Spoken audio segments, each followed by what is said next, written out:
اتنا پتلا وہ لباس پہنتی تھی، اس لیے اس عذاب میں وہ گرفتار کر دی گئی۔ میں پوچھنا چاہتا ہوں اے اسلام کی مقدس شہزادیوں، تمہارا جسم بہت نازک، بہت کمزور ہو، تمہیں صنف نازک کہا گیا ہے، مرد تو مرد ہے، اگر اللہ اپنا عذاب پتھر اور پہاڑوں پر ڈال دے تو پہاڑ بھی اللہ کے عذاب کو برداشت نہیں کر سکتے۔ میری بہنوں، تم اللہ کے عذاب کو کیسے برداشت کر سکو گی؟ تمہارا یہ نازک وجود اللہ کے عذاب کو کس قدر برداشت کرنے کی طاقت رکھتا ہے؟ ذرا سوچو تو صحیح، آج تم اپنے حسن کی نمائش کر رہی ہو، آج تم باریک اور پتلے کپڑے پہن کر کے اپنے حسن کو دنیا کے سامنے ظاہر کر رہی ہو، کیا تمہیں ڈر نہیں لگتا یہ تمہارا حسن زیادہ دن تک تمہارے پاس نہ رہ سکے گا؟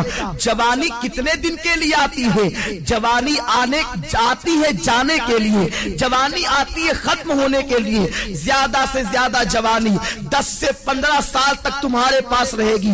اپنی جوانی کی عمر میں تم اپنے حسن کی نمائش کر لو، تم اپنے حسن کی خوب نمائش کرو گی، اس کے بعد پھر کیا ہے؟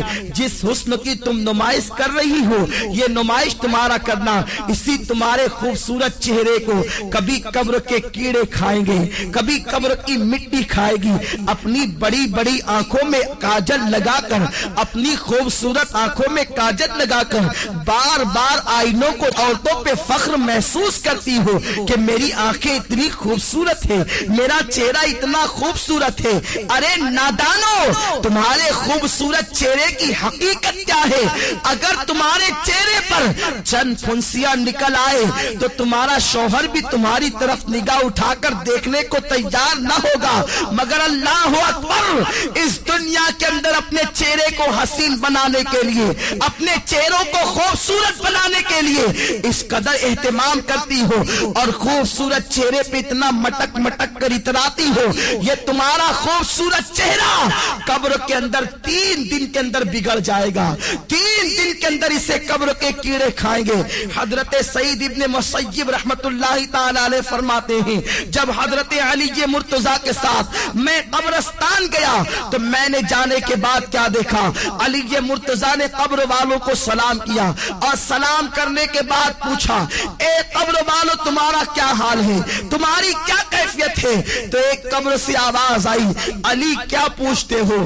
جس خوبصورت بالوں کو ہم دن میں کئی مرتبہ سنوارتے تھے وہ بال ہماری کھوپڑیوں سے جھڑ چکے ہیں۔ اے علی کے مرتضیٰ، جن آنکھوں پر ہم بہت فخر کرتے تھے وہ آنکھوں کے گودے بے بے کر کے گالوں سے گر رہے ہیں، جس چہرے کے اور گالوں کی سرخی پر ہم اتراتے تھے ان گالوں کے گوشت کو کیڑوں نے کھانا شروع کر دیا ہے۔ اب تم ہمارا حال کیا پوچھتے ہو؟ جس جسم پر پرفیوم لگا کر، جس جسم پر عطر لگا کر دنیا کے سامنے فخر محسوس کرتے تھے، اس جسم کو ازدہے ڈس رہے ہیں۔ اے علی، اب ہم تمہیں اپنا کیا حال سنائے؟ اے اسلام کی مقدس شہزادیوں، اپنے بڑے بالوں کی نمائش کے لیے تم اس قدر سرگردہ نظر آتی ہو، اس قدر کو لاہور پر کوشا نظر آتی ہو، یہ تمہارے بال تمہاری قبر میں جھڑ جائیں گے، یہ تمہاری آنکھیں اسے قبر کے بچھو کھائیں گے، حشرات الارض اسے کھائیں گے۔ اور اللہ کے رسول تو یہاں تک فرماتے ہیں، آج عورتیں اپنے حسن کا غلط استعمال کر کے کبھی کسی غیر محرم لڑکے سے محبت کا پیغام دیتی نظر آتی ہے، پیار و محبت کے نام پر اجنبی لڑکوں سے دوستی کرتی نظر آتی ہے، اور یہ آج فیشن بن چکا ہے، اسے عیب نہیں سمجھا جاتا۔ وہ عورتیں کان کھول کر سن لے جو لوگوں سے غلط تعلقات قائم کرتی ہیں۔ فرمایا گیا جن عورتوں نے دوسرے مردوں سے تعلقات قائم کرنا تو بہت بڑا جرم ہے، ایک مرتبہ اپنا ہاتھ کسی دوسرے مرد کے ہاتھ میں دیا ہوگا، اس عورت پر اللہ اس کی قبر میں 99 سانپ مسلط فرمائے گا، اور اس میں سے ایک سانپ کی طاقت کا عالم یہ ہوگا کہ وہ سانپ اگر سانس لے دنیا میں، وہ سانپ اگر دنیا میں سانس لے تو اس کی سانس کی گرمی سے پوری دنیا کے انسان مر جائے، اور اگر وہ سانپ کسی پہاڑ پر اپنی دم کو مار دے تو پہاڑ ریزہ ریزہ ہو جائے، اتنا طاقتور وہ سانپ ہے۔ ایسے ایسے طاقتور 99 سانپ اس عورت پر مسلط کیے جائیں گے جس نے ایک مرتبہ اپنا ہاتھ کسی غیر مرد کے ہاتھ میں دیا ہوگا۔ آج لڑکوں سے دوستی فیشن سمجھا جا رہا ہے، بچیاں سج دھج کر اسکول اور کالج کا رخ اس لیے کرتی ہیں، اللہ ماشاءاللہ سب کی بات نہیں کرتا کہ لڑکے انہیں دیکھیں، ان کی طرف متوجہ ہوں۔ اللہ کے رسول صلی اللہ علیہ وسلم نے فرمایا، میں نے معراج کی رات ایک منظر دیکھا کہ آگ کی کینچی سے کچھ عورتوں کی جلدیں کاٹی جا رہی ہیں، آگ کی کینچی سے ان کی جلدیں کاٹی جا رہی ہے۔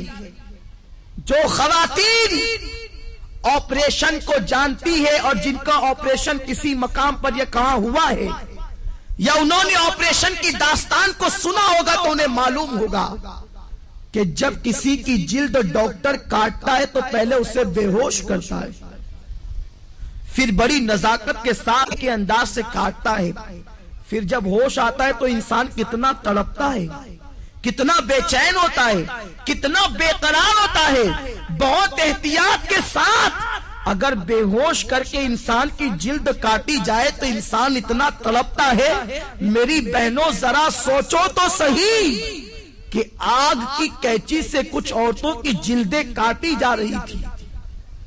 غیب دار رسول صلی اللہ علیہ وسلم نے فرمایا، میں وہ منظر دیکھ کر بے قرار ہو گیا۔ میں نے پوچھا، جبریل یہ کون عورتیں ہیں اور ان پر یہ عذاب کیوں ہے؟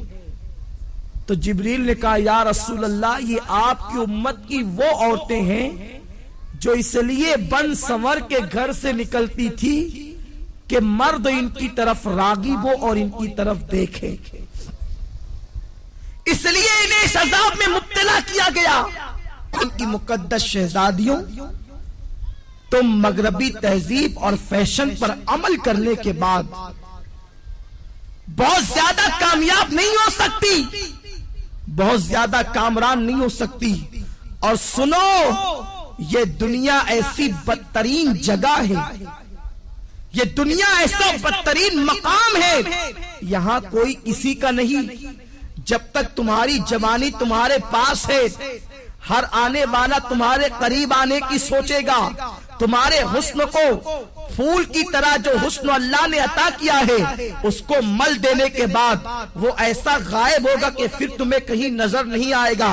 آج کل یہ باتیں بھی سننے میں آ رہی ہے کہ یہ چیز بھی فیشن بنتی جا رہی ہے کہ ایک عورت شوہر کے ہونے کے باوجود دوسروں کی طرف نگاہ کرتی ہے، یا دوسروں کے بہلانے پھسلانے پر، کبھی زیور کے لالچ دینے پر، کبھی دولت کی لالچ دینے پر، کبھی کاروں میں اور بائک پر گھومنے کی لالچ دینے پر عورتیں پھسل جاتی ہے۔ دراصل غلطی عورتوں کی نہیں ہے، اس لیے کہ یہ بیچاری ناقص العقل ہے، بہت جلدی کسی کے پھندے میں آ جاتی ہے، بہت جلدی کوئی نے استعمال کر جاتا ہے، بہت جلدی کوئی نے یوز کر لیتا ہے۔ مگر میری بہنوں، میری بات کا برا نہ ماننا، میں تمہارے نبی کا نواسا اور تمہارا چھوٹا سا بھائی ہوں، میں تمہاری خیر خواہی کے لیے یہ باتیں عرض کر رہا ہوں، ورنہ عورتیں یہ نہ کہیں کہ منبر پر بیٹھ کر ہم سے یہ کیا باتیں کہی جا رہی ہے۔ میں یہ نہیں کہتا کہ اجتماع میں آنے والی ساری عورتیں بری ہیں، میں یہ باتیں صرف اس لیے کہہ رہا ہوں کہ جو بری عورتیں ہیں تم جا کر کے ان عورتوں کو یہ باتیں بتاؤ